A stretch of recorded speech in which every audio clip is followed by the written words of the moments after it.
छोड़ा छोड़ा राजा राजधानी, छोड़ा छोड़ा राजा राजधानी। क्या ही करे, कोई बात नहीं, आप ऐसे ही सुंदर भाई। ये भी दुगुन में ही बजाइएगा भैया, बहुत भीड़ है, क्या ही बोले। कि तू राह बहरा कटे न जानी, हमें हर के मरम मरद का जानी। कि छोड़ा छोड़ा राजा राजधानी, छोड़ा छोड़ा राजा राजधानी। जानते हैं सुनाई नहीं दे रहा, थोड़ा और वोकल बढ़ा दीजिए और बैठ जाइए। पीछे वाले लोग दिखाई नहीं दे रहा है, हमें म्यूजिशियन लोग दिखाई नहीं दे रहा, बैठिए। हेलो, तनी साउंड के पास से हट जा लोग भैया। साज बाज वाले भैया लोग के तनी आंख के कुछ लोग कहते नहीं खिजा बजाएं जगह भैया। हेलो, बैठिए आप लोग, चलिए गाइए छोटू भैया। कि तू राह बहरा कटे लचानी, हमें हर के मरम मरद का जानी। कि छोड़ा छोड़ा राजा राजधानी,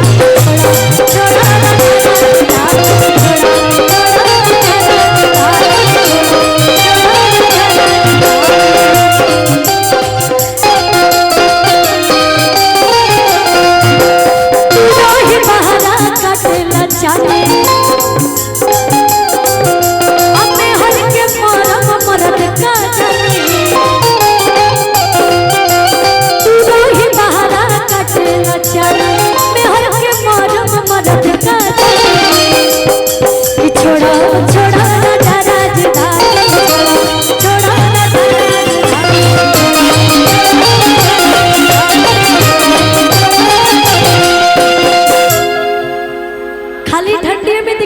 गर्मियों में दिक्कत, बात सच में बहुत गर्मी होता है। कि तेरी में हमारा सोता गर्मी,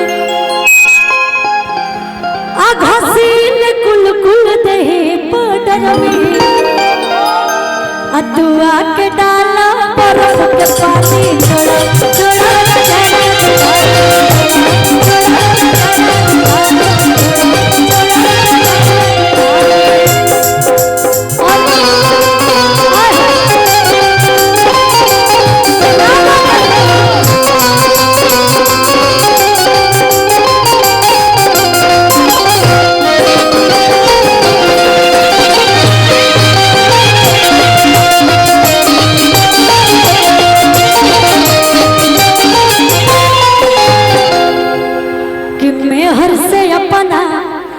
छल करो, आया के समस्या के हल करो। तू तो शहर के खात हो बोलो, तोरा काम नहीं करे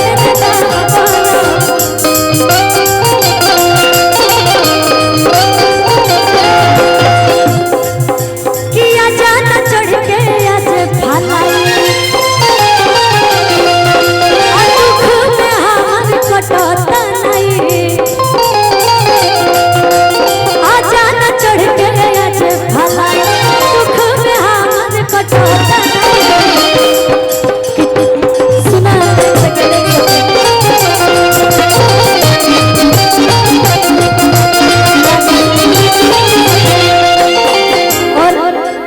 आदित्य जी के बहुत ही अच्छे कलाकार, बहुत अच्छे इंसान। एक गाना बहुत मुझे अच्छा लगा भी हम लोग का, पता है कौन? कि हवा बाहुबली, कि हवा कौन डान हो, आ जानल चाहता नहीं आखिर हवा तू कौन हो। अपने जो हो के सितारा थुरुए जान। आवाज नहीं आ रहा है ना, थोड़ा म्यूजिशियन लोग का भी आवाज और बढ़ाइए। कि मैंने जो हो के सितारा थुरुए जान, कि रंगदार लोग होई हम गुरुए जान। बंटी भी खातिर, बंटी भी आए गुरु। कि रंगदार लोग होई हम गुरुए जान, हमारे से रंगदारी होला शुरुए जान। हमारे से रंगदारी होला शुरुए जान, हमारे से रंगदारी होला शुरुए जान।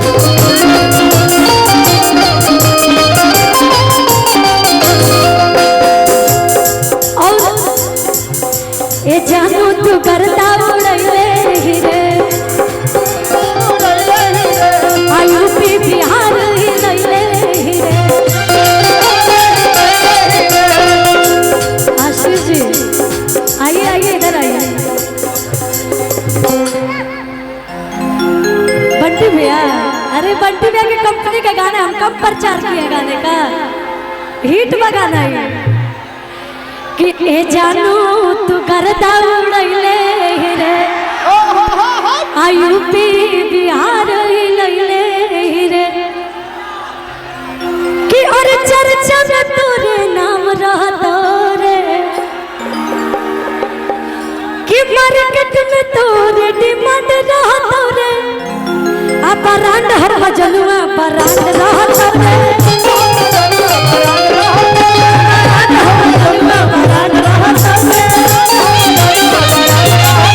हम हमारी और आशीष जी की ख्वाहिश है कि बंटी भी आएंगे, रेड के लिए आएंगे, बंटी भी आएंगे और ये हमारे बंटी भैया को जोरदार ताली बजाइए बंटी भैया के लिए, जोरदार ताली। और बंटी भैया हमारे सच में दिल के भी राजा हुए और ऐसे तो राजा है, पैसा से भी राजा है, दिल के भी राजा है।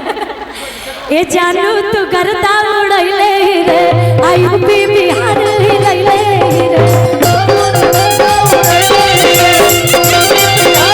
ए जानू तू करता उड़ैले रे यूपी बिहार हिलैले रे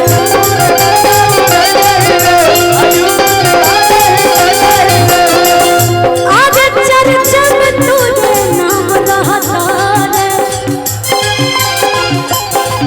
ओके मार्केट में हमारे डिमांड रहता है बरांड हम मजनुआ बरांड रहता